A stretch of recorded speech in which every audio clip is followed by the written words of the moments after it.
Welcome back to humanities. I am Purva and आज की video में we will be completing our chapter number 4 which is India's external relations, जिसको हम India's foreign policy के नाम से भी जानते हैं। राइट, अभी फर्स्ट 3 चैप्टर्स में हमने क्या देखा बुक 2 के, जिसका नाम है politics in India since independence. So हमने 1947 से शुरुआत करी। राइट, क्या चैलेंजेस थे नेशन बिल्डिंग में, जिसमें हमने 3 चैलेंजेस पढ़े। राइट, फर्स्ट चैलेंज क्या है? Unity plus diversity. उसके बाद एक डेमोक्रेसी को एस्टैब्लिश करना है ना, और उसके बाद हमारी economic development and social wellbeing. तो जो हमारे फर्स्ट 3 चैप्टर्स हैं वो इन 3 चैलेंजेस पे बेस्ड थे। चैप्टर नंबर 1 में हमने यूनिटी और डाइवर्सिटी को कैसे हमने प्रिजर्व किया है ना, state reorganization commission, redrawing of boundaries, वो सब पढ़ा। उसके बाद चैप्टर 2 में हमने देखा कैसे इंडिया ने एस्टैब्लिश करी डेमोक्रेसी, जो हमारा इलेक्टोरल सिस्टम था वो कैसे इवॉल्व हुआ, कैसे इलेक्शन कमीशन बनाया, कैसे हमारे फर्स्ट जनरल इलेक्शंस हुए। राइट, और इसी के अंदर हमने फर्स्ट 3 जनरल इलेक्शंस भी पढ़े। राइट, चलिए उसके बाद आती है इकोनॉमिक डेवलपमेंट वाला चैलेंज, विच मीन्स हमारा प्लानिंग एंड डेवलपमेंट की कैसे हमने 5 ईयर प्लान्स कॉन्स्टिट्यूट करे और उसके अकॉर्डिंग एग्रीकल्चर और इंडस्ट्रीज को डेवलप किया। That is our chapter number 3। अब ये तो क्या थे? इंडिया के इंटरनल चैलेंजेस थे। राइट, इंडिया के अंदर, right, inside the boundaries of India. अब हम चैप्टर 4 में चलेंगे एक्सटर्नल, इंडिया के आसपास जो नेबर्स हैं, इंडिया के जो पड़ोसी हैं, फॉरेन रिलेशंस कैसे हैं, फॉरेन पॉलिसी कैसी है। राइट, क्योंकि एक पॉलिसी से ही, जैसे हमने यहाँ पे प्लान बनाए अपने डेवलपमेंट के लिए, फॉरेन रिलेशंस को भी स्ट्रेंथन करने के लिए अग्रीमेंट्स होते हैं, आपकी पॉलिसी होती है, उसको हम स्टडी करेंगे इन आवर चैप्टर नंबर 4, जिसका नाम क्या है? इंडियाज एक्सटर्नल रिलेशंस या फिर इंडियाज फॉरेन पॉलिसी। परफेक्ट, तो चलिए शुरू करते हैं। अपनी एनसीईआरटी साथ में लेके बैठ जाए।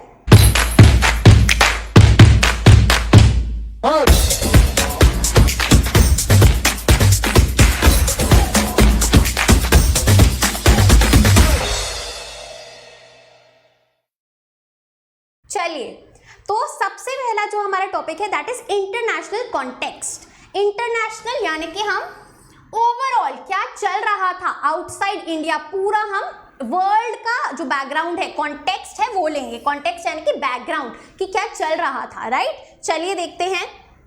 सो the overall context, background in which India started participating in the world affairs. जब इंडिया ने फाइनली अपनी इंटरनल पॉलिसी तो सॉर्ट आउट कर दी और वो क्या कर रही है, फॉरेन पॉलिसी या फिर एक्सटर्नल अपने रिलेशन स्ट्रॉन्ग करना चाह रही है। वो कब शुरुआत हुई? इन अ वेरी चैलेंजिंग कॉन्टेक्स्ट, जब बहुत ज्यादा चैलेंजेस थे इंटरनेशनल वर्ल्ड में। ठीक है, so the overall context in which India started participating in the world affairs as an independent nation state was a very challenging context. क्या था सबसे पहला चैलेंज? क्या ऐसी प्रॉब्लम्स थी जो वर्ल्ड में हो रही थी जब इंडिया उभर के एज एन इंडिपेंडेंट नेशन आई? The world had witnessed a devastating war। भैया इंडिया कब आजाद होती है? 1947 में। ठीक है जी, तब क्या चल रहा था आपका? 1939 से लेके 1945 तक your second world war was going on. Right, तो बैकग्राउंड किसका है? वर्ल्ड वॉर 2 का है, और करंटली क्या चल रही है? कोल्ड वॉर चल रही है।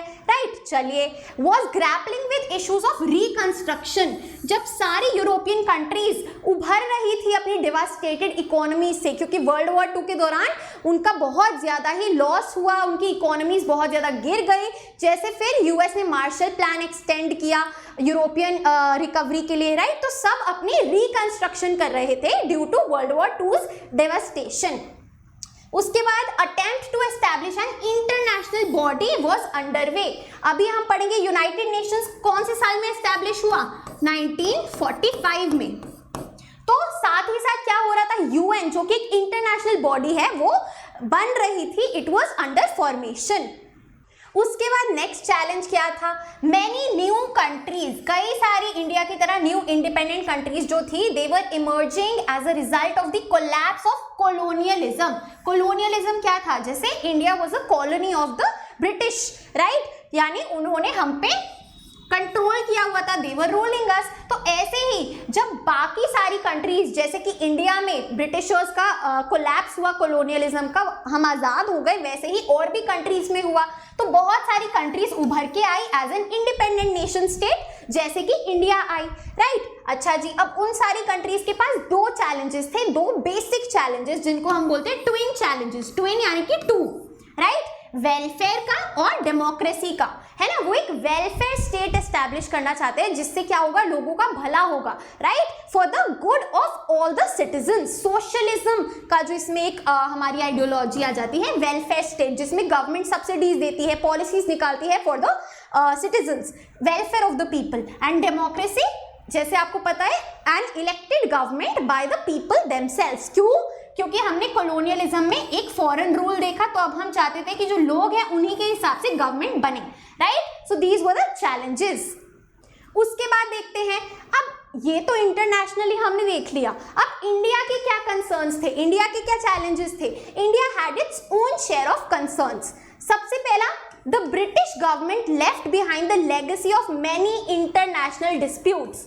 अब जो पहले बिफोर इंडिपेंडेंस ब्रिटिश इंडिया के इंटरनेशनल इश्यूज थे बाकी सारी नेबरिंग कंट्रीज के साथ, वो कोई रिजॉल्व नहीं हुए थे, तो वो अभी भी इश्यूज, जो लेगेसी ऑफ इंटरनेशनल डिस्प्यूट्स थी, that was continuing, right. And उसके बाद गरीबी बहुत ज्यादा थी। सो जो टास्क है ऑफ पॉवर्टी एलिविएशन, गरीबी हटाने की, वो अभी भी हमें फुलफिल करनी है, दैट वाज अनदर चैलेंज। और सबसे बड़ा चैलेंज जो पार्टीशन ने किया, partition created its own pressures, right, जिसमें हमें पूरा जो है अपना कंट्री को वापस से रिस्ट्रक्चर करना पड़ा। So this was India share of challenges, और ये इंटरनेशनल कॉन्टेक्स्ट है।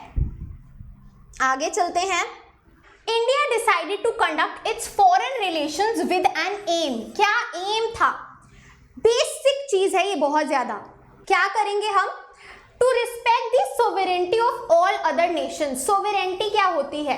कि जो सुप्रीम पावर या अथॉरिटी है टू गवर्न द कंट्री, वो उसी के पास रहेगी, कोई भी फॉरेन या एक्सटर्नल कंट्रोल नहीं होगा, राइट। कि हम एक कंट्री की सोवेरेंटी को रिस्पेक्ट कर रहे हैं, that you are your own leader, है ना। कोई एक्सटर्नल थ्रेट, जैसे ब्रिटिशर्स ने हमारी सोवेरेंटी कॉम्प्रोमाइज करी, उन्होंने आके हम पे कंट्रोल कर दिया, ठीक है। So sovereignty is the power, the authority to rule one self. Clear है? सो सोवेरेंटी सारे ही नेशंस की हम मेंटेन करेंगे, दखल अंदाजी नहीं करेंगे। And to achieve security, national security कैसे अचीव करेंगे? Through the maintenance of peace, ठीक है। We believe in peace, we do not believe in war.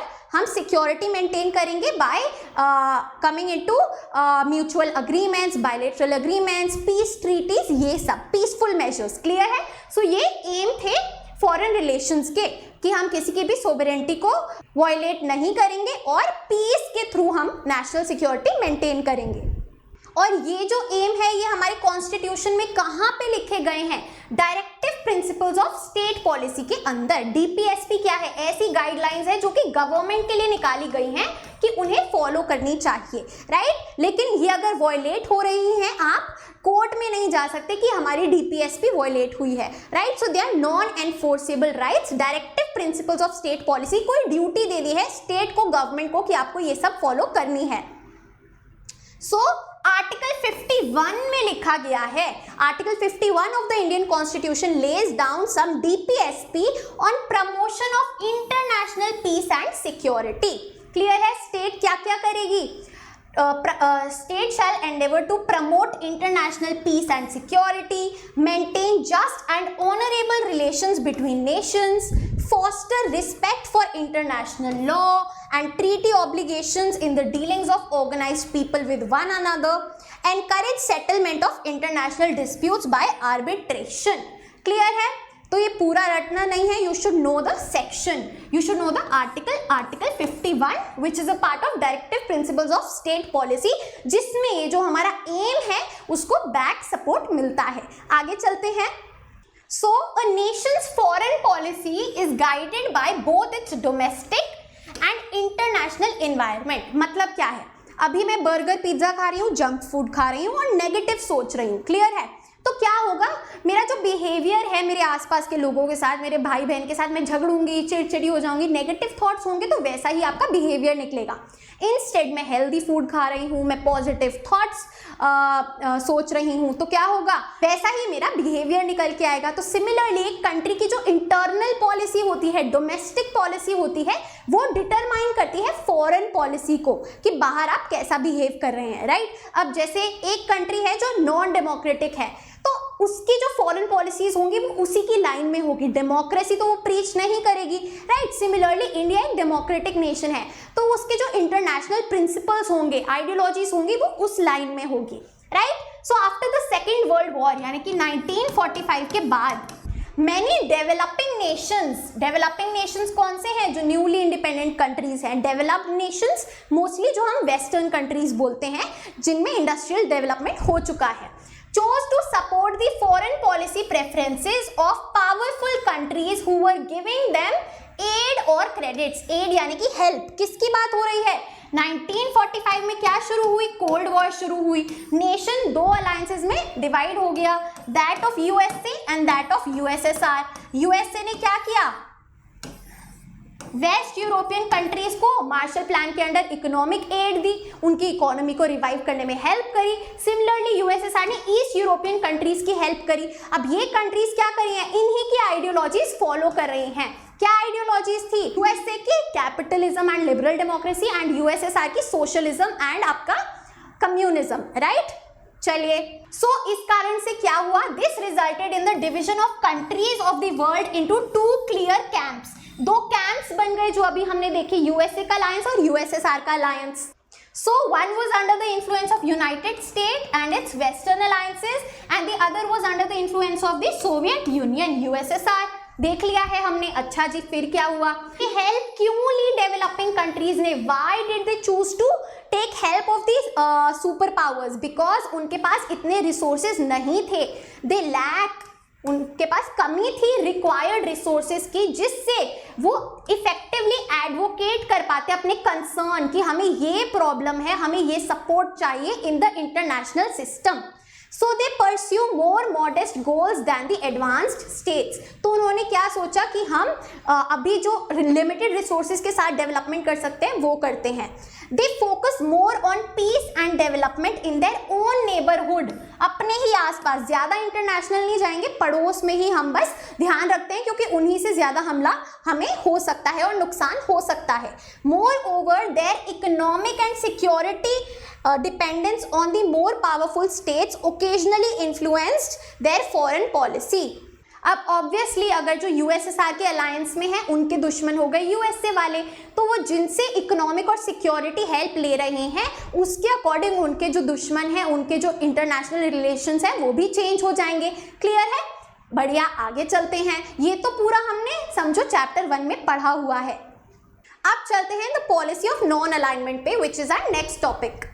तो नाम तो हम सबने पढ़ा है कोल्ड वॉर के अंदर, which is our chapter number 1, जो बोर्ड्स में नहीं आ रहा है, लेकिन मैंने शॉर्ट वीडियो बनाई है बैकग्राउंड समझने के लिए, बहुत ज़्यादा इंपॉर्टेंट है। चलिए, so the Indian national movement, जो इंडियन फ्रीडम स्ट्रगल था, that was not an isolated process. वो अलग से सिर्फ इंडिया में नहीं हुआ है, अभी हम देखेंगे। It was a part of the world wide struggle against colonialism and imperialism. जैसे इंडिया एक कॉलोनी थी ब्रिटिश की, वैसे बहुत सारी कंट्रीज थी जो फॉरेन पावर के अंडर कंट्रोल में थी, उनकी कॉलोनीज थी, राइट। इसी को हम बोलते हैं colonialism and imperialism. These are the terms that signify कि एक फॉरेन पावर आके हम पे कंट्रोल कर रही है, राइट। तो जो इंडियन नेशनल स्ट्रगल था वो इस वर्ल्ड वाइड मूवमेंट, जो सारी कंट्रीज थी जो इनसे फ्री होना चाहती थी, इनको भगाना चाहती थी फॉरेन पावर्स को, इंडिया का भी जो नेशनल मूवमेंट था उसी का एक पार्ट था। इंडियन नेशनल फ्रीडम स्ट्रगल ने किसको इन्फ्लुएंस किया, किसको इंस्पायर किया? It influence the liberation movements, freedom movements of many Asian and African countries. Asia में कंट्रीज जो थी और अफ्रीका में थी, राइट। चलिए देखते हैं। अच्छा, अब हमने क्या डिस्कस किया था कि जो फॉरेन पॉलिसी होती है एक नेशन की, वो क्या रिफ्लेक्ट करती है? Interplay of domestic and external factors. अंदरूनी आप क्या सोच रहे हैं एंड एक्सटर्नल आप क्या डिलीवर कर रहे हैं। तो डोमेस्टिक यानी कि with in the nation, right, and external यानी कि आउटसाइड। तो फॉरेन पॉलिसी क्या है, इनका इंटरप्ले है, इनको प्लस कर दिया तो हमारी फॉरेन पॉलिसी बन गई। Clear? Therefore, the noble ideals that inspired India's struggle for freedom influenced the making of its foreign policy. जो आइडियाज, जो आइडियोलॉजीज हमने फ्रीडम स्ट्रगल के दौरान सोची थी कि जब हम आज़ाद होंगे हम डेमोक्रेटिक नेशन होंगे, उन्हीं जो हमारे आइडियल्स हैं उन्होंने हमारी फॉरेन पॉलिसी को भी इन्फ्लुएंस किया। ठीक है? India's attainment of independence coincided with the beginning of the Cold War era. 1945 में कोल्ड वॉर शुरू हुई और इंडिया 1947 में इंडिपेंडेंट हो गया। जो प्रोसेस था इंडिपेंडेंस का 46 ऑनवर्ड्स चलने लगा था, तो दोनों साथ में हुए, कोइंसाइड हुए, राइट। और क्या क्या हुआ इस पीरियड में जो हमने इंटरनेशनल कॉन्टेक्स्ट में पढ़ा? यूएन एस्टैब्लिश हुआ, क्रिएशन ऑफ न्यूक्लियर वेपन्स, जो न्यूक्लियर वॉर थी यूएस यूएसएसआर के बीच में तभी शुरू हुई, emergence of communist China, China भी इसी के अराउंड इंडिपेंडेंट हुआ 1949 में, एंड बिगनिंग ऑफ डीकोलोनाइजेशन, यानी कि इंडिया की तरह बहुत सारी कंट्रीज अब कॉलोनीज से हटके इंडिपेंडेंट होने लगी, तो डीकोलोनाइजेशन होने लगा, आजाद होने लगी, राइट। चलिए, so India's leadership had to pursue its national interests within the prevailing international context. तो अब हमें अपने चैलेंजेस, जो national challenges, poverty alleviation, democracy, इस सब पे फोकस करना था इस पूरे इंटरनेशनल कॉन्टेक्स्ट के चलते। अब चलते हैं नेक्स्ट टॉपिक पे, which is Nehru's role. Jawaharlal Nehru ji का क्या कॉन्ट्रीब्यूशन था इंडिया की फॉरेन पॉलिसी को फ्रेम करने में? तो Jawaharlal Nehru played a crucial role in setting the national agenda. क्यों? Because he was both the prime minister and the foreign minister. वो प्राइम मिनिस्टर भी थे एंड एक्सटर्नल अफेयर्स मिनिस्टर यानी कि फॉरेन मिनिस्टर भी थे, राइट। So 2 in 1 role. इसीलिए किस चीज पे फोकस होगा हमारी फॉरेन पॉलिसी में, वो ये डिसाइड करेंगे, right. So he influenced India's foreign policy from 1946 to 1964। This is the time period जब वो पावर में थे, 1946 टू 1964। क्लियर है? चलिए, अच्छा, so most important thing in the chapter, बहुत ज्यादा इंपॉर्टेंट है, what were the 3 major objectives of Nehru's foreign policy. किन 3 बेसिक नोशंस पे, ऑब्जेक्टिव्स पे ये फॉरेन पॉलिसी बनाई गई थी? सबसे पहली चीज, टू प्रिजर्व यानी कि to protect, to save the hard earned sovereignty. ये जो हमें फ्रीडम मिली है कि हम खुद की कंट्री पे खुद रूल करेंगे, उसको खुद चलाएंगे, सेल्फ गवर्नेंस होगी, कोई भी एक्सटर्नल पावर आके हमें थ्रेटन नहीं कर सकती, कंट्रोल नहीं कर सकती। That is our hard earned sovereignty. तो इसको हम बचा के रखेंगे। क्लियर है? उसके बाद second objective is your to protect the territorial integrity, कि इंडिया का मैप जैसा दिखता है जब से हम आजाद हुए हैं वैसा ही दिखेगा, कोई भी टेरिटरी, कोई और नेशन जो है वो उस पर कंट्रोल नहीं कर सकता। टेरिटोरियल इंटेग्रिटी यानी कि हम अपनी नेशन की टेरिटरी को इंटीग्रेट करके, प्रोटेक्ट करके रखेंगे। And number 3, to promote rapid economic development, right. Economically develop करेंगे, एक डेवलपिंग नेशन से एक डेवलप्ड नेशंस की जर्नी को तय करेंगे। क्लियर है? So these are the 3 major objectives of Nehru's foreign policy. और ये 3 ऑब्जेक्टिव कैसे हम अचीव करेंगे? Through the strategy of non alignment. क्यों? अगर हम किसी भी यूएसएसआर या यूएसए के अलायंस के अंदर जाते तो क्या होता, हमारी सोवरेंटी जो है वो कॉम्प्रोमाइज हो सकती थी, है ना, हमें उनके अंडर वापस से कंट्रोल में आ जाते। दैट इज वाई हमने नॉन अलाइनमेंट का रास्ता चुना, राइट। यानी कि हम किसी भी नेशन के अलायंस में नहीं जाएंगे, ना ही यूएसएसआर के अंडर, ना ही यूएसए के अंडर, हम अपना अलग एक ग्रुप बनाएंगे which was non alignment movement. Clear है? परफेक्ट। आगे चलते हैं। कौन कौन सी पार्टीज और ग्रुप्स थे जो चाहते थे कि इंडिया को यूएसए की पॉलिसीज के साथ जाना चाहिए? Parties and groups in the country that believe that India should be more friendly with the bloc led by the US, यानी कि यूएस का अलायंस जो वेस्टर्न अलायंस है, because that bloc claimed to be pro democratic, क्योंकि वो कौन सी ideology propagate कर रहा है? डेमोक्रेसी, और इंडिया भी एक डेमोक्रेटिक नेशन है, राइट। सो ये किस किसने सपोर्ट किया कि यूएसए की तरफ और फ्रेंडली होना चाहिए? डॉक्टर BR अम्बेडकर, भारतीय जनसंघ एंड द स्वतंत्र पार्टी, इन तीनों ने। बाकी सब थे यूएसएसआर के फेवर में, राइट। सो डॉक्टर अम्बेडकर, आपका भारतीय जनसंघ, BJS एंड स्वतंत्र पार्टी। परफेक्ट। चलिए आगे चलते हैं। अब देखते हैं नैम को, डिस्टेंस फ्रॉम 2 कैंप्स, कैसे हमने यूएसए और यूएसएसआर से दूरी बना के रखी और क्या चुना? Non alignment movement. क्लियर है? चलिए, so the foreign policy of independent India vigorously pursued the dream of a peaceful world। हम एक peaceful world चाहते थे without any direct confrontations or wars। Clear है? अच्छा जी, कैसे, क्या हमने किया इस इनिशिएटिव के लिए, पीसफुल कोएग्जिस्टेंस के लिए?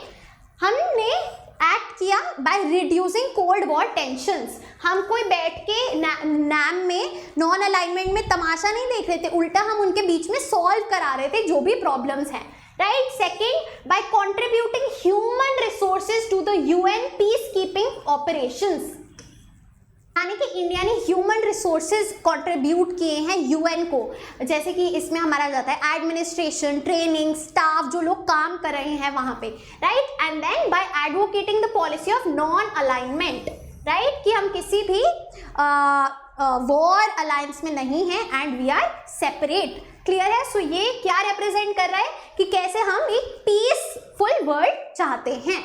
This was a difficult balancing act and sometimes the balance did not appear perfect. And अब obviously NAM का मतलब ये है कि हमें एक fair stand लेना पड़ेगा, right? But कई बार हम tilted, biased दिखाई देते थे USSR की तरफ। For example, जब 1956 में Britain attack Egypt over the Swiss canal issue, right, ये स्विस कैनाल है, राइट, एंड जब इजिप्ट को अटैक किया ब्रिटिश ने, तो इंडिया ने क्या किया, आवाज उठाई against this colonialism, neo colonialism, against this invasion. Clear है? अच्छा, अब दूसरी तरफ क्या हुआ, जब यूएसएसआर ने हंगरी को इन्वेड किया, उसको कंट्रोल किया, तो इंडिया चुप रहा। इंडिया ने बिल्कुल ये नहीं बोला कि गलत किया है, तो ये क्या दिखता है, कई बार बायस दिखता है, right. By and large India did take an independent stand, but कुछ ये एग्जाम्पल्स हैं। हाउएवर इंडिया ने इंडिपेंडेंट स्टैंड लिया है on various international issues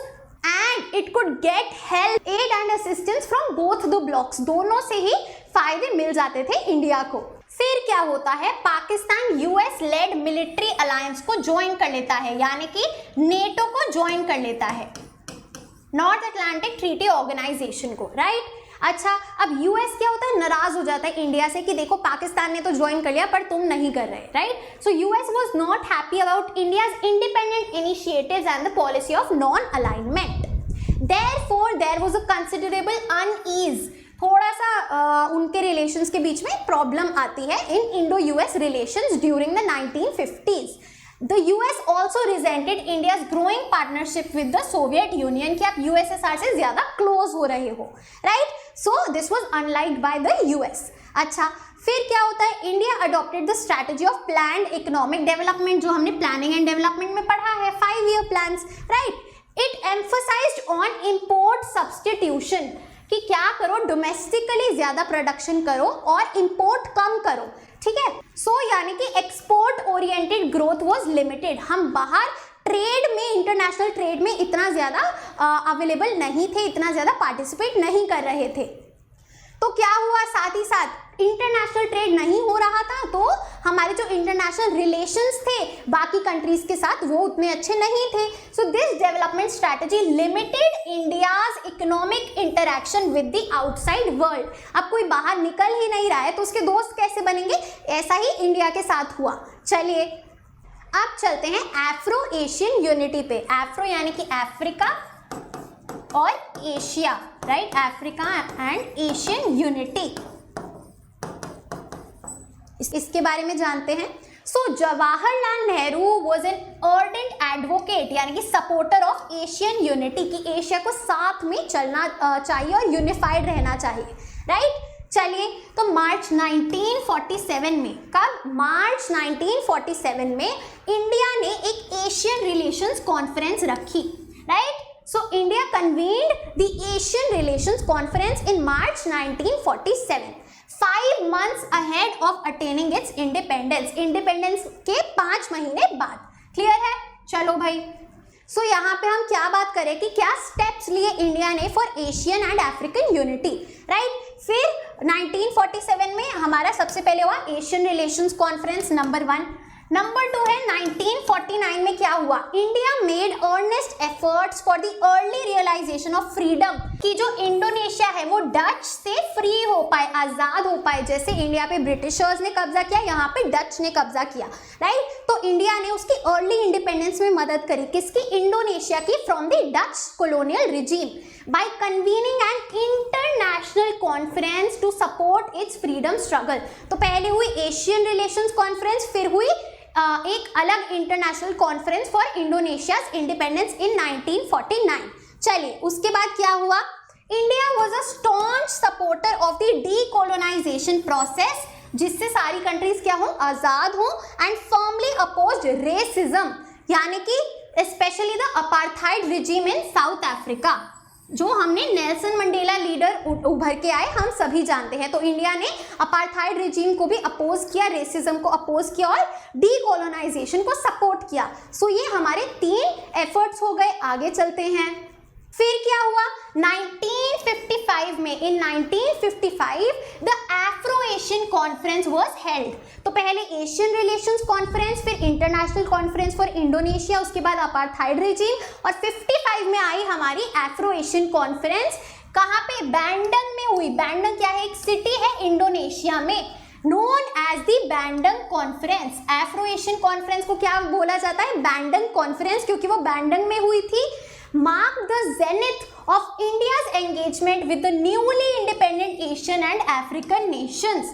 It was a high point of this association, of this unification. ये बैंडंग conference से ही क्या हुआ, establishment of non-alignment movement हुई. So which conference led to the establishment, formation of NAM, the Bandung Conference in 1955.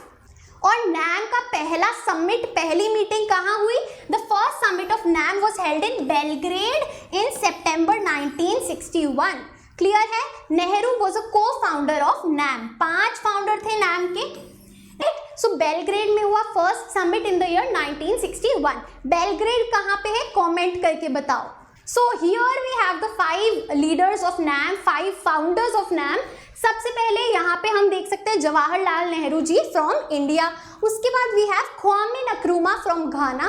उसके बाद यहाँ पे है Gamal Abdel Nasser from Egypt. Then we have Sukarno from Indonesia and finally Joseph Broz Tito from Yugoslavia. These are our 5 founding members and nations. अब चलते हैं on the most important topic which is peace and conflict with China.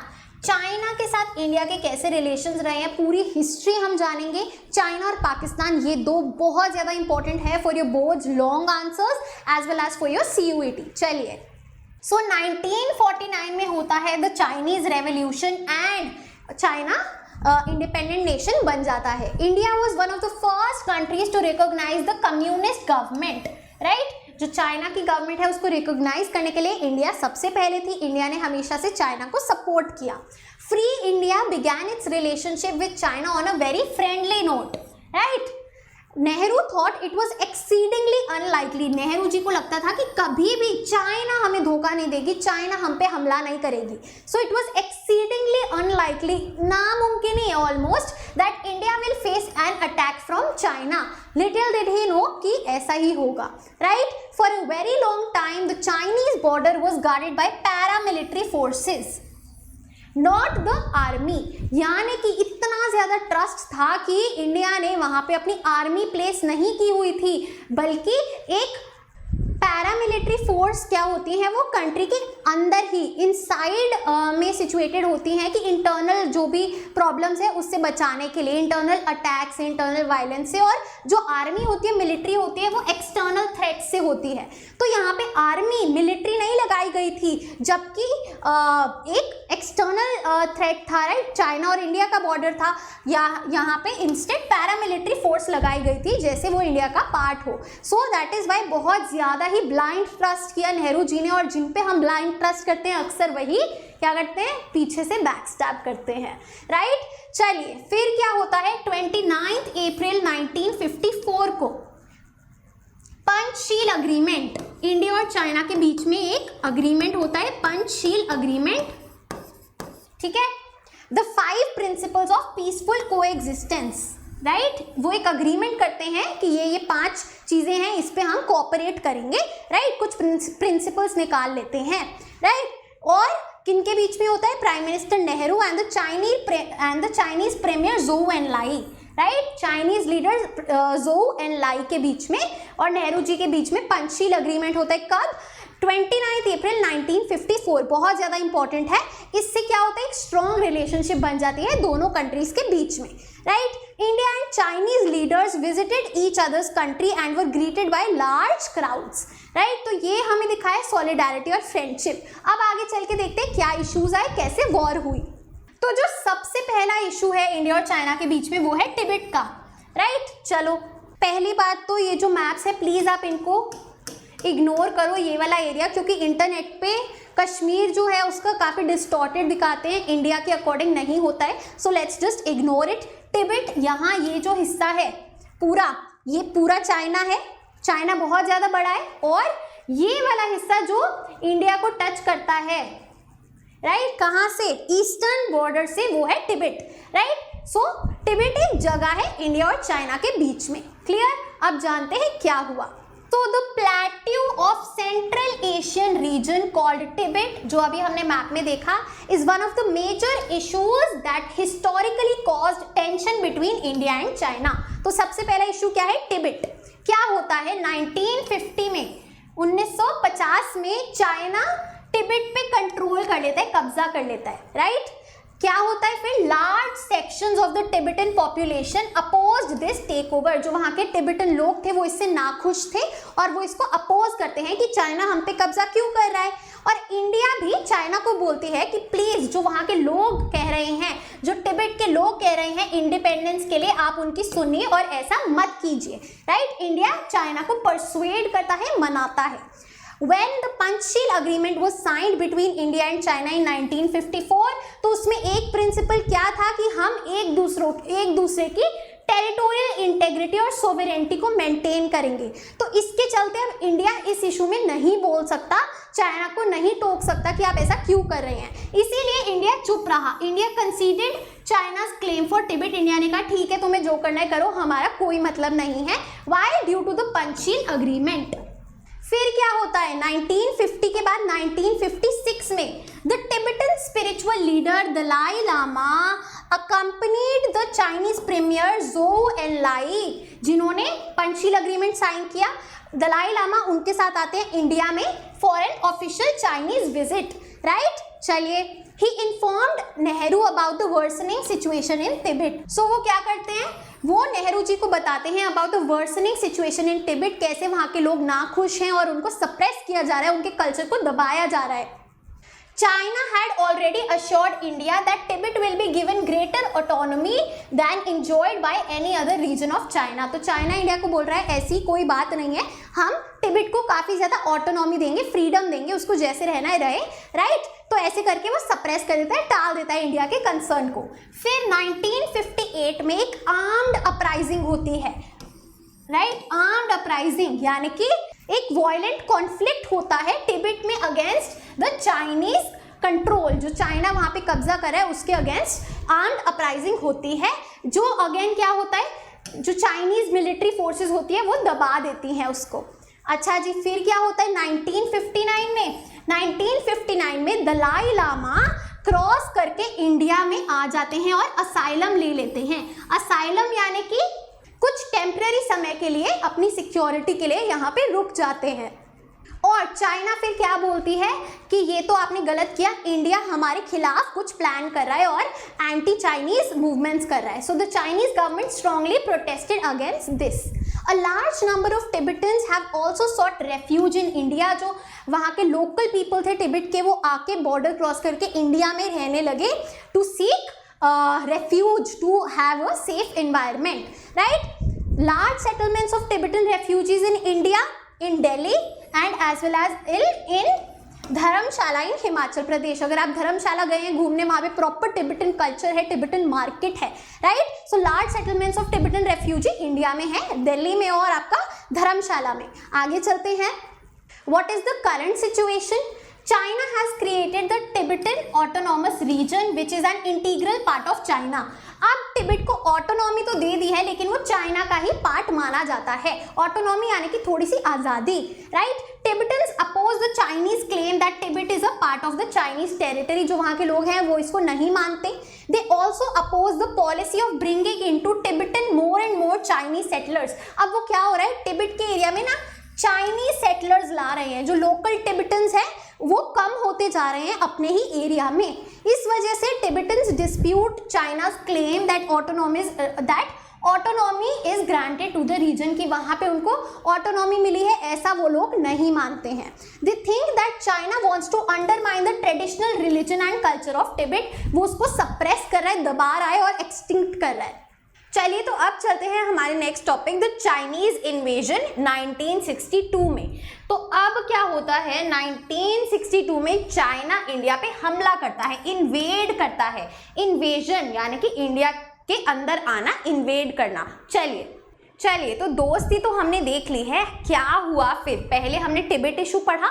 Now we are talking about developments that strained Indo China relationship, right. तो सबसे पहले China annexation of Tibet, जब China ने Tibet पे control किया, कब, इन 1950, जो अभी हमने पढ़ा, राइट। क्लियर है। तो इससे क्या हुआ, जो दोनों कंट्रीज के बीच में एक हिस्टोरिकल बफर था, बफर यानी कि दोनों कंट्रीज के बीच में कनेक्टिंग जो पार्ट है, right. So this removed a historical buffer between the two countries. अब सीधा क्योंकि चाइना के कब्जे में है टिबेट, चाइना और टिबेट एकदम कॉन्टैक्ट में आ गए। तो इससे अब क्या होगा, दोनों पावरफुल कंट्रीज कांटेक्ट में है, तो क्या है, हमले की, अटैक की संभावना बहुत ज्यादा हो गई, चांसेस बहुत ज्यादा हो गई, राइट। अच्छा जी, अब दूसरा जो इशू है वो है बाउंड्री डिस्प्यूट। दोनों के बीच में ना जो बॉर्डर है, बाउंड्री है, उस पर डिस्प्यूट है, कॉन्फ्लिक्ट है। चलिए फिर क्या होता है, जैसे हमने पढ़ा, initially the government of India did not oppose this openly, कि चाइना ने टिबेट को टेक ओवर कर लिया है। बट जैसे जैसे हमें पता चला कि टिबेटन कल्चर को वहां सप्रेस किया जा रहा है ना, और वहां के लोग परेशान है, तो इंडियन गवर्नमेंट को ऑब्वियसली प्रॉब्लम हुई।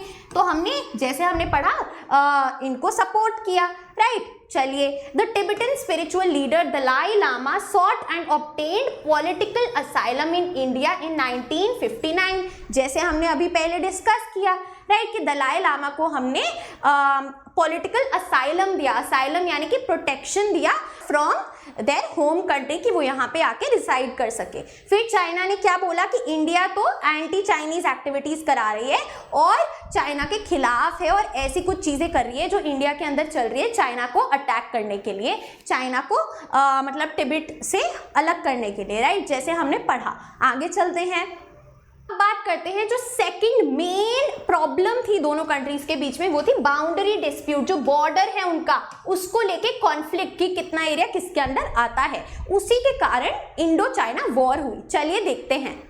चलिए फिर मेन बाउंड्री डिस्प्यूट के बारे में बात करते हैं। दो बाउंड्रीज, दो बॉर्डर्स के बीच में ये प्रॉब्लम थी।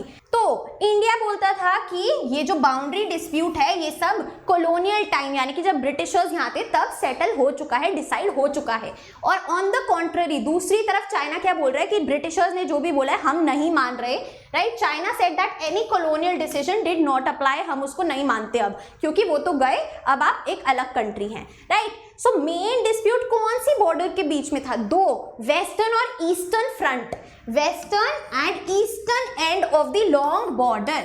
अच्छा जी, दो जगह चाइना बोलता था कि ये मेरे हिस्से में आती है। China claimed 2 areas within the Indian territory. कौन सी जगह इंडिया में चाइना बोलता था, Aksai Chin area in Ladakh region of Jammu and Kashmir, right. अब तो लद्दाख एक यूनियन टेरिटरी बन गया है, तब वो जम्मू एंड कश्मीर में ही आता था। Much of the state of Arunachal Pradesh, तो अरुणाचल प्रदेश का काफी ज्यादा हिस्सा चाइना ने बोला हमारे यहाँ बिलोंग करता है, जिसको तब क्या बुलाते थे, NEFA, North Eastern Frontier Agency, North Eastern Frontier Agency, right. तो ये दो हिस्से हैं जो चाइना बोलता था कि ये मेरी टेरिटरी के अंडर आते हैं। तो इन दोनों हिस्सों को लेके बाउंड्री कॉन्फ्लिक्ट चला। अब आप यहाँ पे देख सकते हैं, दिस इज चाइना, और यहाँ पे this is your Aksai Chin area जो वो क्लेम कर रहे हैं। तो हमारा क्या हो गया, वेस्टर्न बॉर्डर हो गया, और ईस्टर्न बॉर्डर यहाँ पे आप देख सकते हैं, ये पूरा बॉर्डर है, दिस इज अरुणाचल प्रदेश, ये वाला red border. So much of the Arunachal Pradesh, दोनों हमने देख लिए। आगे चलते हैं। Between 1957 and 1959 Chinese occupied the Aksai Chin area. अब यहाँ पे आपको नंबरिंग करके पॉइंटर्स बनाने हैं, कैसे कैसे ये बाउंड्री डिस्प्यूट एस्केलेट हुआ, बढ़ा। सबसे पहले 57 से 59 के बीच में चाइना ने अक्साई चिन एरिया ऑक्यूपाई कर लिया, कब्जा लिया, और वहां पे एक स्ट्रैटेजिक रोड बनाने लगे। ठीक है, चलिए, despite a very long correspondence and discussion among the top leaders, these differences could not be resolved. Several small border skirmishes between the armies of the two countries took place. तो छोटी मोटी लड़ाइयाँ होती रही और ऐसा कोई यहाँ पे हम कंक्लूजन, एक डिसीजन नहीं निकाल पाए कि कितना एरिया किसके पास है। चलिए आगे चलते हैं। अब क्या होता है, अक्टूबर 1962 में China launched a swift and massive invasion on both the disputed regions. जो हमने दोनों एरियाज अभी देखे, अक्साई चिन एरिया एंड आपका अरुणाचल प्रदेश एरिया, वहां पे चाइना ने बड़े ही आराम से बहुत बड़ा इन्वेजन किया, यानी कि घुसा चलाया इंडिया के एरिया में। द फर्स्ट अटैक, पहला attack lasted 1 week and Chinese forces captured some key areas in Arunachal Pradesh. Second wave of attack came next month. तो पहले 2 महीनों में हुआ ये अटैक, 1 हफ्ता चला फॉर अरुणाचल प्रदेश। सेकेंड हमला जो था वो नेक्स्ट मंथ आया, नवंबर में आया। While the Indian forces could block the Chinese advances on the western front in Ladakh, हम लद्दाख में तो रोक पाए, ठीक है, वेस्टर्न फ्रंट पे तो रोक पाए क्योंकि हमें तब तक पता चल गया कि चाइना इन्वेड कर रहा है, लेकिन वो ईस्टर्न बॉर्डर में Chinese manage to advance nearly to the entry point of Assam plains. Assam तक घुसा चला आया चाइना, काफी ज्यादा उसने इन्वेड कर दिया था हमारे ईस्टर्न फ्रंट पे, right. Finally China declared unilateral cease fire and its troops withdrew to where they were before the invasion began. तो यूनिलैटरल सीज फायर क्या होता है कि वो पीछे हट गए, उन्होंने बैक ऑफ कर दिया। ऐसा क्यों होता है? To avoid a major war between the two countries. ये सब दिखाने के लिए होता है कि देखो हम कितने पावरफुल हैं और देखो हमने क्या कर दिया। यूनिलैटरल यानी कि एक पार्टी की तरफ से, तो चाइना ने ये किया। सीज फायर यानी कि टेम्पररीली हम लड़ाई रोक रहे हैं, बैक ऑफ कर रहे हैं, राइट। चलिए आगे चलते हैं। अब इस इंडो चाइना वॉर का क्या इम्पैक्ट पड़ा इंडिया पे, right. The China war dented India's image at home and abroad. Dent आप देखते हैं ना, कार पे अगर कोई स्क्रैच लग जाए बोलते हैं डेंट पड़ गया, राइट, निशान, राइट। सो ऐसे ही इंडिया की इमेज पे डोमेस्टिकली भी और इंटरनेशनली भी वर्ल्ड वाइड एक दाग पड़ गया। क्यों? बिकॉज नेहरूज ओन स्टैचर, जो उनका खुद का ओपिनियन था कि कभी भी चाइना इंडिया पे हमला नहीं करेगी, वो गलत था। सो उनकी जो इमेज थी वो भी डेफिनेटली सफर हुई, because he was severely criticised for his new unanalysed assessment of the Chinese intentions and the lack of military preparedness। हमने तो उम्मीद ही नहीं की थी, हमें तो इंटेंशंस ही नहीं पता थे चाइना के, तो हमने मिलिटरीली भी वहाँ पे क्या था, हमारी आर्मी नहीं थी जबकि पैरामिलिट्री फोर्स थी, राइट। सो उनका जो बहुत ज़्यादा ही बिना एनालाइज करे, बिना प्योर जजमेंट के, बिना किसी एक्सपीरियंस के नाइव न्यूइश असेसमेंट था चाइना की इंटेंशंस का, वो गलत था, राइट। चलिए, for the first time a no confidence motion against his government was moved and debated in the Lok Sabha, right. तो नो कॉन्फिडेंस मोशन मूव हुआ, यानी कि गवर्नमेंट क्या अभी भी मेजॉरिटी में है, हाँ या ना, और अगर नहीं है तो वो गवर्नमेंट गिर जाएगी और वापस से इलेक्शंस होंगे। सो एक नो कॉन्फिडेंस मोशन हुआ after this all happened against the ruling party, against the Congress. And फिर क्या हुआ? Soon thereafter the Congress lost some key by elections to Lok Sabha. The political mood of the country had began to change। और जिस constituency के candidates के पास majority नहीं थी, फिर क्या हुए? बाय इलेक्शंस हेल्ड हुए, राइट। तो उन बाय इलेक्शंस में भी कांग्रेस हार गई और बाकी पार्टीज के कैंडिडेट्स जीते, राइट। तो इससे दिख रहा है क्या पॉलिटिकल इंपैक्ट पड़ा। चलिए उसके बाद India had to approach the Americans and the British for military assistance to tide over the crisis. जो हमारा इकोनॉमिक क्राइसिस हुआ, मिलिट्री वी वुड से काफ़ी ज़्यादा वीक पड़ गई थी, तो हमें उनसे सपोर्ट लेना पड़ा, किससे, यूएस से और ब्रिटिश से, राइट। चलिए some of the top army commanders either resign, या तो उन्होंने इस्तीफा दे दिया या फिर वो रिटायर हो गए थे, उनकी टर्म खत्म हो गई थी। Nehru's close associate and the then defence minister V Krishna Menon, जिनको हम वी के मेनन भी बोलते हैं, had to leave the cabinet, right. इतनी ज्यादा उनको शर्मिंदगी हो गई थी, right? It induced a sense of national humiliation and at the same time strengthened the spirit of nationalism. इतना ज़्यादा humiliation हुआ कि हमने उसको इतना अच्छा दोस्त माना चाइना को, और उसने क्या रिजल्ट दिया, लेकिन साथ ही साथ अब एक नेशनलिज्म की फीलिंग जाग उठी कि अब हम अपने नेशन को हर तरीके से प्रोटेक्ट करेंगे, राइट। चलिए अब बात करते हैं वी के कृष्ण मेनन के बारे में। He was a diplomat and a minister active in the Labour Party in the UK between 1934 to 1947. ये आपके CUET के लिए बहुत ज़्यादा इंपॉर्टेंट है boxes. Indian High Commissioner in the UK and later head of India's delegation to the UN. Rajya Sabha MP and later Lok Sabha MP. Member of the Union Cabinet from 1956 onwards वो एक cabinet minister थे। Defence minister since 1957, right. And as a defense minister, he had resigned after the India-China war in 1962. He was considered a very close associate to Nehru. Perfect, आगे चलते हैं। और क्या impact होता है? द साइनो-इंडियन कॉन्फ्लिक्ट, साइनो यानी कि China, affected the opposition party as well. जो हमारी कांग्रेस थी उसको तो इफेक्ट किया ही किया, ऑपोजिशन पार्टी में भी स्प्लिट आ गया, right. It created irreconcilable differences within the Communist Party of India. CPI में स्प्लिट हो गया, जो प्रो यूएसएसआर फैक्शन था। देखिए, communist party of India believed in the ideology of communism. Communism किसकी आइडियोलॉजी थी? आपकी यूएसएसआर की। तो जो प्रो यूएसएसआर फैक्शन था, फैक्शन यानी कि हिस्सा इस पार्टी का, वो तो सीपीआई में ही रहा and moved towards closer ties with Congress. लेकिन जो दूसरा ग्रुप था वो चाइना के ज्यादा करीब था, क्योंकि थी तो चाइना भी एक communist country, right. So other faction was for some time closer to China and was against any ties with Congress. वो कांग्रेस के साथ एक अलायंस नहीं बनाना चाहते थे और ये बनाना चाहते थे।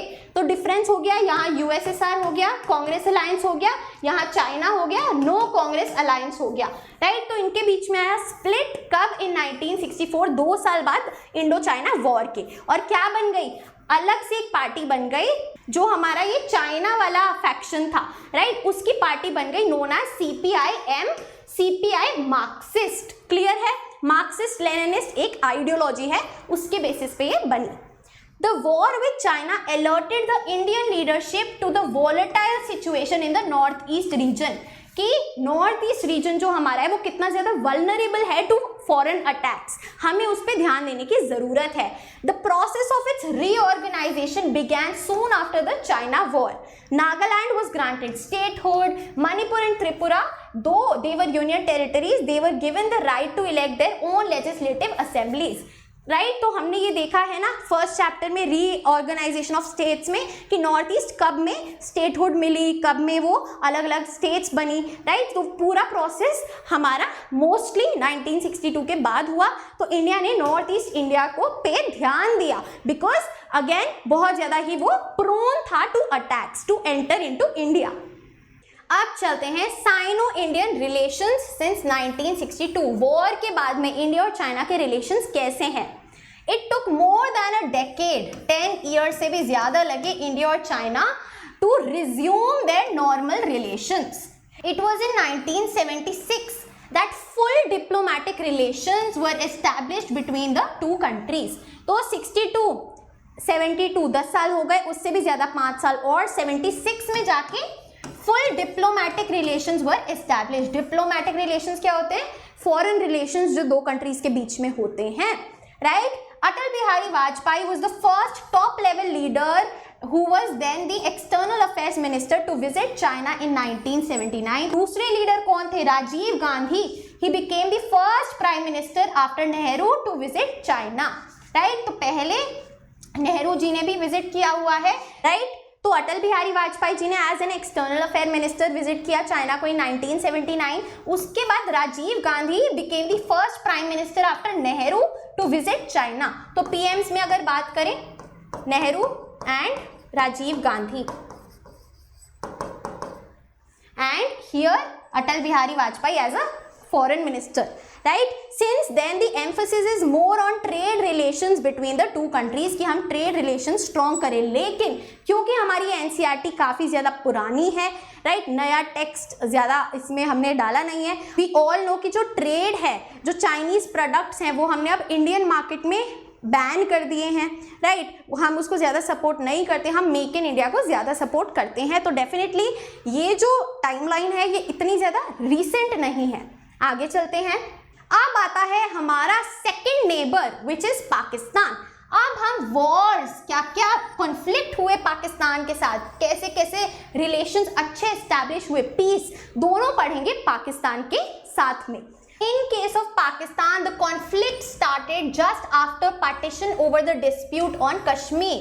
Right? तो पार्टीशन के एकदम बाद जो कश्मीर इशू था वो हमारा पहला प्रॉब्लम था. राइट? तो नंबर 1 लिख लीजिए कश्मीर इशू. तो 1947 में प्रॉक्सी वॉर क्या होती है? जो एक थर्ड पार्टी की वजह से होती है या फिर थर्ड पार्टी की दखल अंदाजी होती है. उसमें जो कौन थे? Britishers broke out between India and Pakistan, दोनों की आर्मीज के बीच में. कहाँ पे? इन कश्मीर. बट ये पूरी तरीके से एक फुल वॉर में नहीं हुई कन्वर्ट. राइट? फिर ये जो इशू था ये यूएन में गया. The issue was then referred to the United Nations. Pakistan soon emerged as a critical factor in India's relations with the US and subsequently with China. Right? तो India के जो रिलेशंस थे US और China के साथ वो definitely impact हुए जब इंडिया पाकिस्तान वॉर हुई या फिर इशू हुआ. राइट? चलिए, the Kashmir conflict did not prevent cooperation between the to governments. Right? तो अभी हम थोड़ी सी फ्रेंडशिप की बात करेंगे, कोऑपरेशन की बात करेंगे. Both the governments worked together to restore the women abducted during partition to their original families. जो हमने पार्टीशन के कॉन्सिक्वेंसेस पढ़े उसमें कैसे जो विमेन थी उनको अबडक्ट कर लिया गया था, किडनैप कर लिया गया था. राइट? तो उनको वापस अपनी फैमिलीज तक पहुंचाने में दोनों गवर्नमेंट्स ने कॉपरेट किया. A long-term dispute about sharing of river waters was restored through mediation by the World Bank in the Indus Water Treaty. Right? जो हुई 1960 में. तो ये दूसरा कॉपरेशन का पॉइंट है. आगे चलते हैं. So the India-Pakistan Indus Waters Treaty was signed by Nehru and General Ayub Khan in 1960. दोनों ही पर्सनालिटीज आपको पता होनी चाहिए. जनरल अयूब खान और नेहरू के बीच में इंडस वाटर्स ट्रीटी हुई. Right? Despite all ups and downs the Indo Pak relations, this treaty has worked well. तो ये हमारा कॉपरेशन था. राइट? बाकी कॉपरेशन हम बुक 1 में भी पढ़ेंगे. आगे चलते हैं. अप्रैल 1965 में क्या होता है? पाकिस्तान आर्म्ड अटैक लॉन्च करती है. कौन से रीजन में? Rann of Kutch area of Gujarat. This is our Gujarat. Rann of Kutch area में पाकिस्तान आर्म्ड अटैक लॉन्च करती है. अगस्त सितंबर में क्या होता है? एक और ऑफेंसिव अटैक आता है in Jammu and Kashmir. Right? तो पहले अप्रैल 1965 में Rann of Kutch area in Gujarat, अगस्त सितंबर में जम्मू एंड कश्मीर में. Pakistani rulers were hoping to get support from the local Kashmiri population there, but ऐसा नहीं हुआ. उन्हें लगा कि वहाँ के जम्मू एंड कश्मीर के लोग उनको सपोर्ट करेंगे, लेकिन ऐसा नहीं हुआ. In order to ease the pressure on the Kashmir front, Shastri ordered Indian troops to launch a counter-offensive attack on the Punjab border. हमने क्या किया कि कश्मीर फ्रंट पे जो वॉर हो रही है उसको थोड़ा मतलब उनको डेविएट करने के लिए उधर से हम पंजाब बॉर्डर पे काउंटर ऑफेंसिव अटैक लॉन्च करते हैं पाकिस्तान की तरफ. तो in a fierce battle Indian army reach close to Lahore. India ने पाकिस्तान में इन्वेजन किया पंजाब बॉर्डर के थ्रू और हम लाहौर तक पहुंच गए. The hostilities came to an end with the UN intervention, United Nations ने इंटरवीन किया और तब जाके ये वॉर रुकी। सो 1965 में हुई, अप्रैल में हुई, फिर अगस्त सितंबर में हुई। क्लियर है? आगे चलते हैं। फिर क्या होता है, जनवरी 1966 में Indian prime minister Lal Bahadur Shastri and Pakistan general Ayub Khan signed the Tashkent agreement. Tashkent कहाँ है? उज्बेकिस्तान में एक जगह है। Brokered by the Soviet Union, mediator कौन था? Soviet Union. तो एक ताशकेंत अग्रीमेंट होता है दोनों कंट्रीज के बीच में, लेकिन इधर ही इसी टाइम शास्त्री जी एक्सपायर हो जाते हैं in Tashkent, right. Though India could inflict considerable military loss on Pakistan, the 1965 war added to India's already difficult economic situation. अब क्योंकि बैक टू बैक वॉर्स हुई, इंडिया की इकोनॉमी बहुत ज्यादा डिटोरियोरेट हो गई, बहुत ज्यादा ही पुअर हो चुकी थी, राइट। आगे चलते हैं। तो पहले हमने देखा 1965 की वॉर, जिसमें रन ऑफ कचेरिया in Gujarat and Jammu and Kashmir पे अटैक हुआ। Now will move to Bangladesh war which happened in 1971। Clear है? बांग्लादेश वॉर 1971। तो एज वी ऑल नो यहाँ पे इंडिया है, वी हैव वेस्ट में पाकिस्तान एंड इंडिया के एकदम बगल में बांग्लादेश है एज वी नो टुडे। लेकिन पार्टीशन के टाइम ऐसा नहीं था, दिस वाज इंडिया, ठीक है। This was West Pakistan and this was East Pakistan, जैसा हमने चैप्टर 1 में पढ़ा है, राइट, कि ये दोनों हिस्से पाकिस्तान के थे, divided by a large expanse of India, right. तो Bangladesh was earlier called East Pakistan. अब ये बांग्लादेश कैसे ईस्ट पाकिस्तान से इंडिपेंडेंट होके बांग्लादेश बना, उसी के बारे में है हमारी बांग्लादेश वॉर ऑफ 1971। चलिए अब इसके बारे में जानते हैं। तो beginning in 1970 Pakistan faced its biggest internal crisis. The country's first general election produced a split verdict. जब 1970 में पाकिस्तान में पहली बार इलेक्शंस हुए तो एक स्प्लिट वर्डिक्ट आया, यानी कि दो पार्टीज जीती। Zulfikar Ali Bhutto's party emerged a winner in West Pakistan, है ना, वेस्ट पाकिस्तान जो अभी हमने पढ़ा, and the Awami League led by Sheikh Mujibur Rahman won through the East Pakistan, जो कि बांग्लादेश आज के दिन है, राइट। तो दोनों ही वेस्ट और ईस्ट पाकिस्तान में अलग अलग पार्टीज जीती, अलग अलग लीडर्स जीते, right. The Bengali population of east Pakistan में बहुत सारे बंगाली लोग थे, राइट, बंगाली पॉपुलेशन थी। उन्होंने वेस्ट पाकिस्तान के अगेंस्ट प्रोटेस्ट में एक अलग लीडर को जिताया। क्यों? क्योंकि उन्हें बहुत सालों से कैसे ट्रीट करते थे West Pakistani leaders? As second class citizens, उनको बहुत ज़्यादा बुरा फील कराते थे as compare to the Muslims, right. तो इस रिवेंज में इसके अपोज, तो इसको ओवरकम करने के लिए उन्होंने दूसरे लीडर्स को चुना within the East Pakistan instead of the leaders of West Pakistan.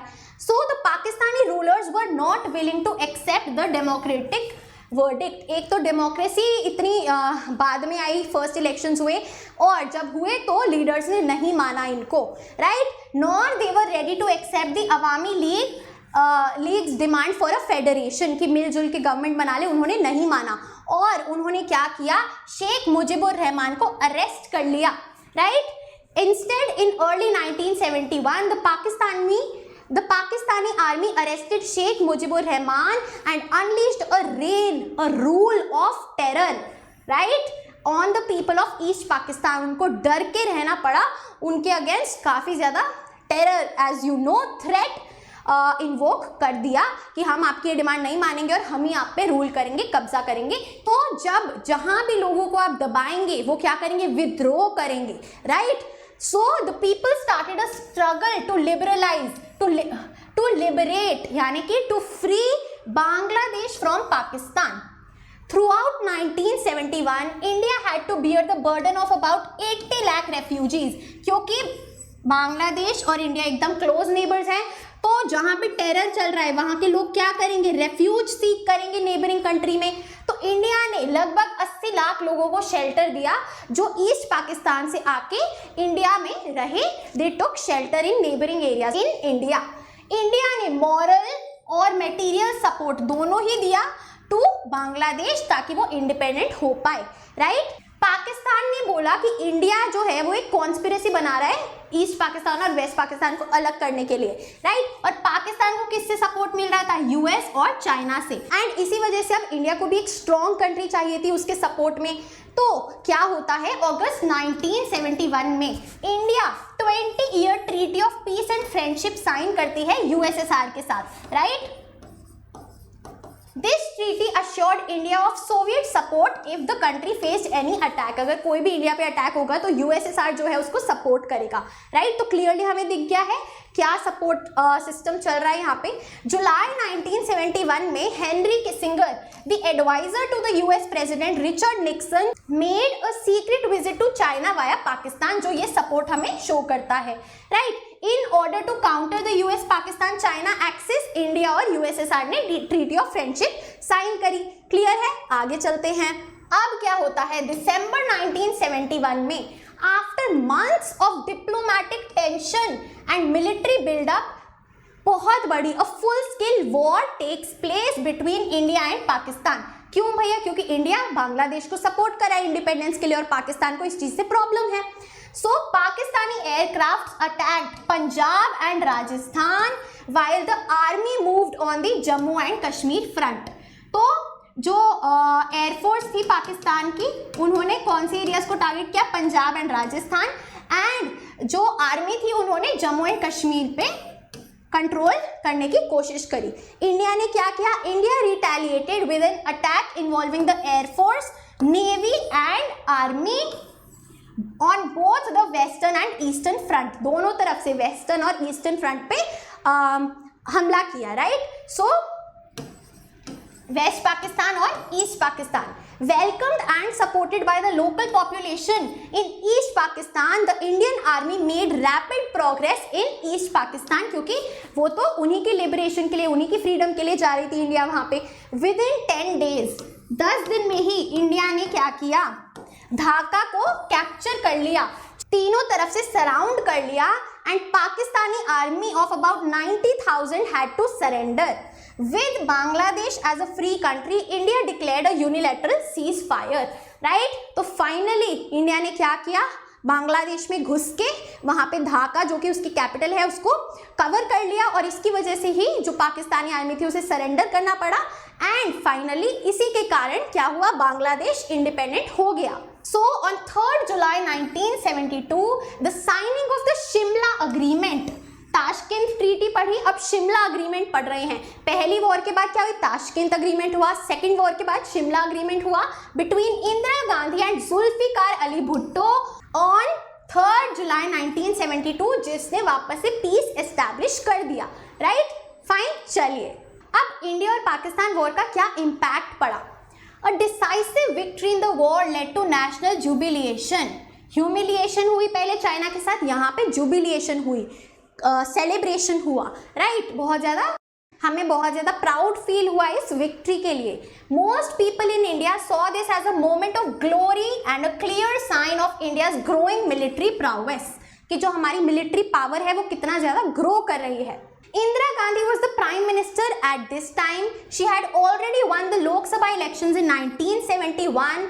Her personal popularity, जो इंदिरा गांधी जी की popularity थी, वो और ज़्यादा बढ़ गई after the 1971 war. After the war, assembly elections in most states took place, bringing कौन सी पार्टी आई? Congress party in majority in many of the states. तो political impact हमें वापस से दिख गया, for the better of Congress हुआ। चलिए, conflicts with neighbours derailing the countries 5-year plans. तो फिर क्या होता है? जो हमारी 2 वॉर्स हुई, ये जो कॉन्फ्लिक्ट हुए, इनके कारण जो हमारे 5-year प्लान्स थे वो बीच में प्लान हॉलीडे आ गया, राइट, जो हमने पढ़ा है चैप्टर 3 में। तो सक्सेस नहीं हो पाई हमारी 5-year प्लान्स की लगातार, एंड जो हमारे बचे कुछ स्कार्स रिसोर्सेज थे, they were diverted to the defence sector, especially after 1962 as India had to embark on a military modernisation drive. तो जो हमारा पैसा था, इकोनॉमी के रिसोर्सेज थे, वो हम डिफेंस सेक्टर की तरफ ज़्यादा स्पेंड कर रहे थे, ताकि हम आने वाली वॉर्स के खिलाफ लड़ सकें, राइट, अपने आप को प्रोटेक्ट कर सकें। जैसे कि नवंबर 1962 में the department of defence production was established. उसके बाद नवंबर 1965 में डिपार्टमेंट ऑफ डिफेंस सप्लाईज, तो पहले प्रोडक्शन हुआ फिर सप्लाईज एस्टैब्लिश हुआ, ऐसे आप इजीली याद कर सकते हैं। The third plan 1961 to 66 was affected and it was followed by 3 annual plans, जो मैंने प्लान हॉलिडे बोली। The fourth plan could only be initiated in 1969. India's defense expenditure increased enormously after the wars, जैसे हमने अभी discuss किया, right, सो ये impact था। अब चलते हैं तीसरी वॉर पे, which is the Kargil confrontation. आप यहाँ पे मैप में देख सकते हैं, this is your Kargil, right. तो इन अर्ली पार्ट ऑफ 1999 की शुरुआत में several points on Indian side of LOC line of control, ठीक है, in the Mashkoh, Dras, Kaksar and Batalik areas, इनको ऑक्यूपाई कर लिया। किन्होंने? ऐसी फोर्सेस ने जो खुद को मुजाहिदीन्स बोलते हैं। क्या बोलते हैं? मुजाहिदीन्स। ये जो आप बॉर्डर देख रहे हैं, this is your LOC line of control, ठीक है, और इसके एकदम इस साइड कारगिल है, राइट। तो इंडियन साइड ऑफ LOC, हमारी तरफ लाइन ऑफ कंट्रोल के मश्को, द्रास, कक्सर और बतालिक एरियाज में these areas were occupied by forces claiming to be mujahideens. Suspecting involvement of the Pakistan army, Indian forces started reacting to this occupation. India ने भी अपनी forces को वहां भेज दिया। मई एंड जून 1999 में this led to a confrontation between the two countries. This is known as the Kargil conflict. By 26 July 1999, India had recovered control of many of the lost points. काफी सारी movies में Kargil confrontation दिखाई गई है, Kargil war दिखाई गई है। Comment करके बताओ कौन कौन सी मूवीज हैं ये।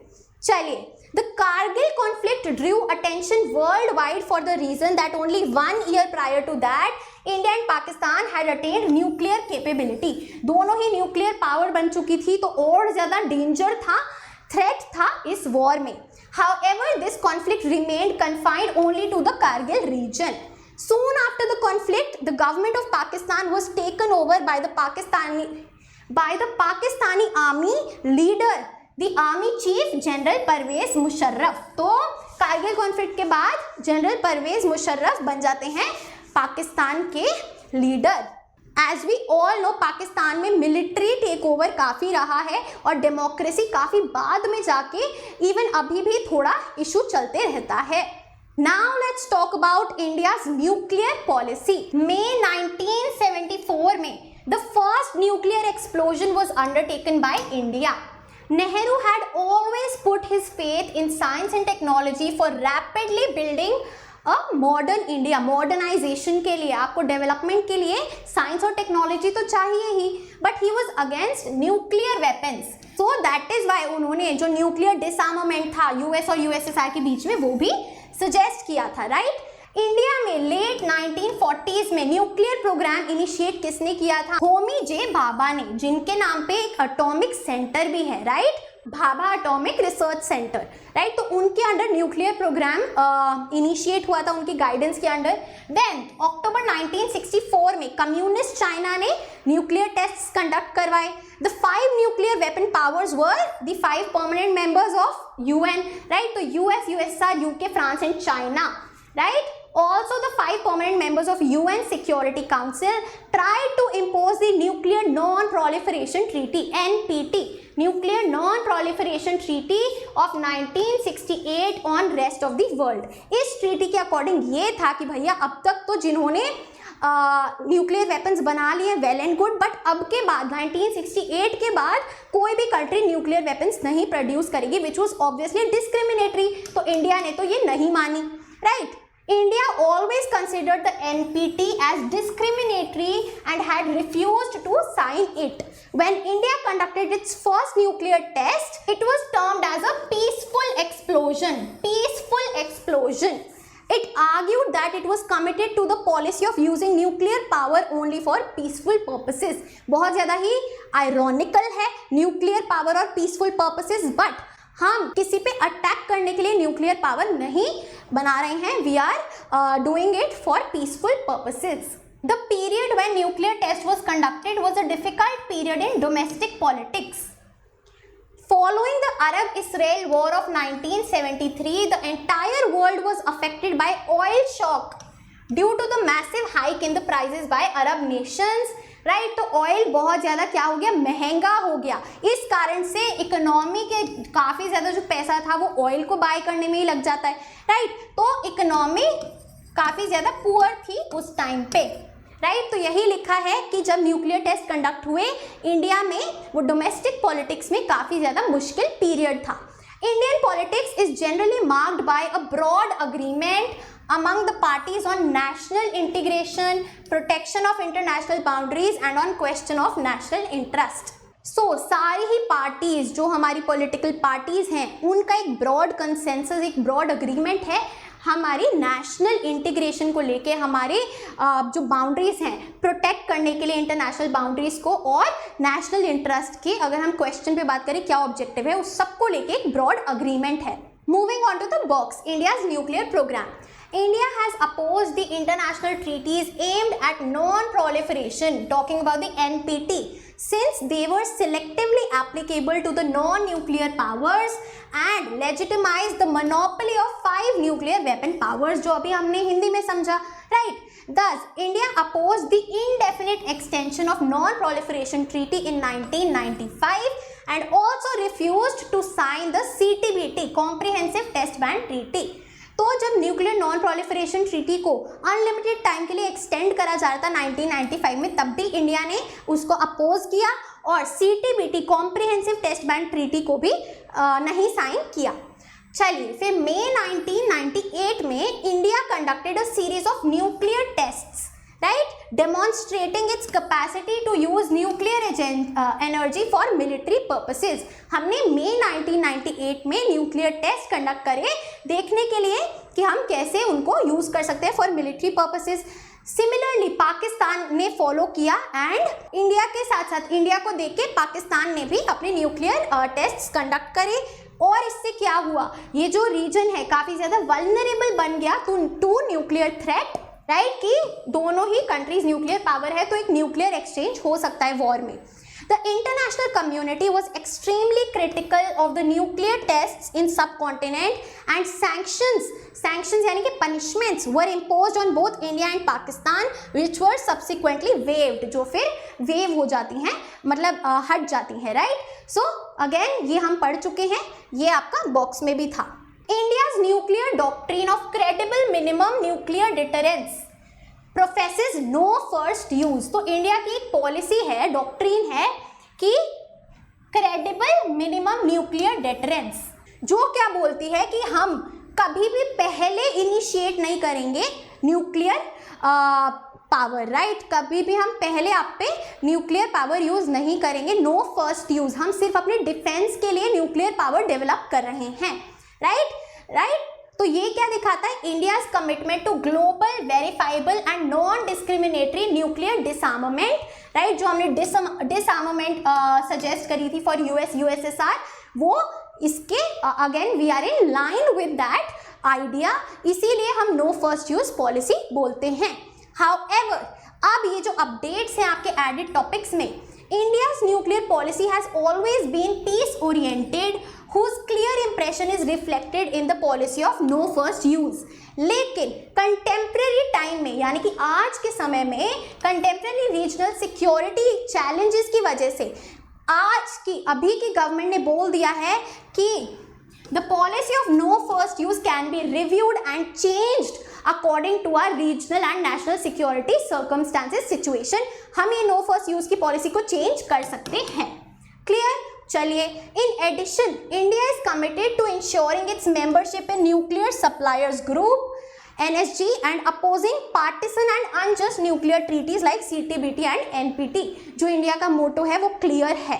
राइट, अब चलते हैं लास्ट वाले बॉक्स पे which is shifting alliances in world politics, जो कि हमें एक झलक दे रहा है of the next upcoming chapters. The Janata party government that came to power in 1977 announced that it would follow genuine non-alignment. तो अभी हम आगे पढ़ेंगे। जनता गवर्नमेंट 1977 में पावर में आती है और वो बोलती है कि हम सच में नॉन अलाइनमेंट फॉलो करेंगे। This implied that the pro-Soviet tilt in the foreign policy will be corrected. ऐसा नहीं दिखेगा कि हम किसी की तरफ टिल्ट कर रहे हैं, अलाइंड है जैसे कि USSR. Since then, all governments, Congress or non-Congress governments, have taken initiatives for restoring better relations with China and entering into close ties with US. क्यों? क्योंकि ऐसा बोला गया, right? चलिए, India's foreign policy is always very closely linked to two questions. दो question से काफी ज्यादा लिंक्ड है इंडिया की फॉरेन पॉलिसी कि इंडिया और पाकिस्तान के रिलेशंस क्या होंगे, इंडो यूएस रिलेशंस क्या होंगे। ये बहुत ज़्यादा इंपॉर्टेंट है, क्रिटिकल है। India stand with respect to Pakistan and Indo US relations.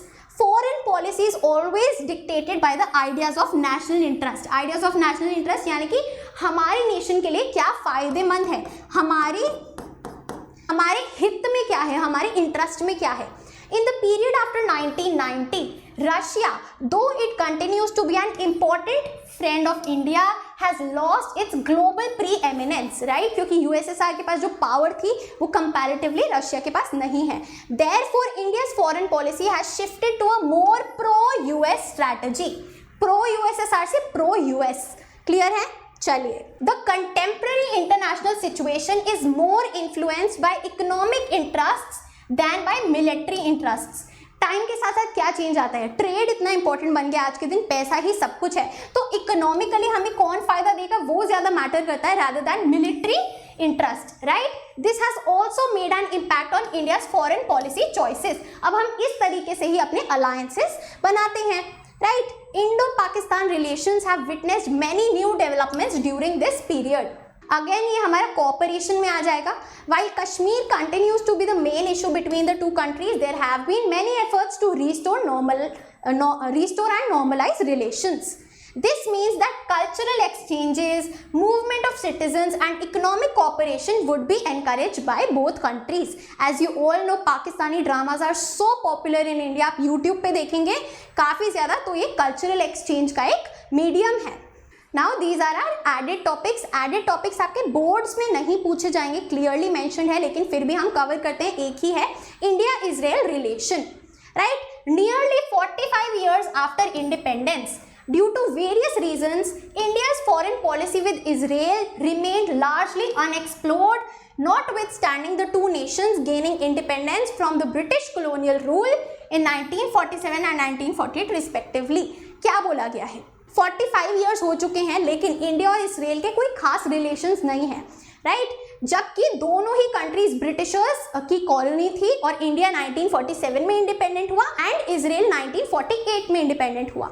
दो historical and cultural ties between India and Israel have gone back from times. Historical और कल्चरल टाइज तो बहुत समय से हैं, राइट? टाइम्स इमेमोरियल से हैं, right?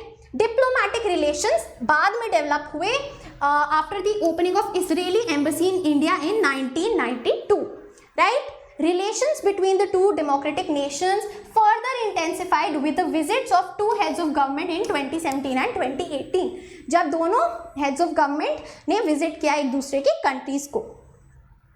The two nations have started cooperation in various fields. क्या क्या fields हैं? Defense, security, cultural exchange, counter terrorism, water and energy, agricultural development and space research. This was all about India and Israel relations.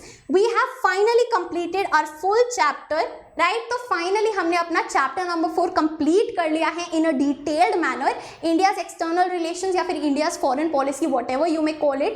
मैंने class 12 political science की smart board series एक ही playlist में डाल दी है, तो वो आपको डिस्क्रिप्शन बॉक्स में मिल जाएगी। कैसा आपको लगा ये लेक्चर, कितनी ज्यादा हेल्प हुई, क्या आपका फीडबैक है? Let me know in the comments down below. So guys, that is it for our today's video. I hope you liked it, and if you did, please like, share and subscribe to the channel. You are at Humanities. Happy learning. I'll see you in the next video.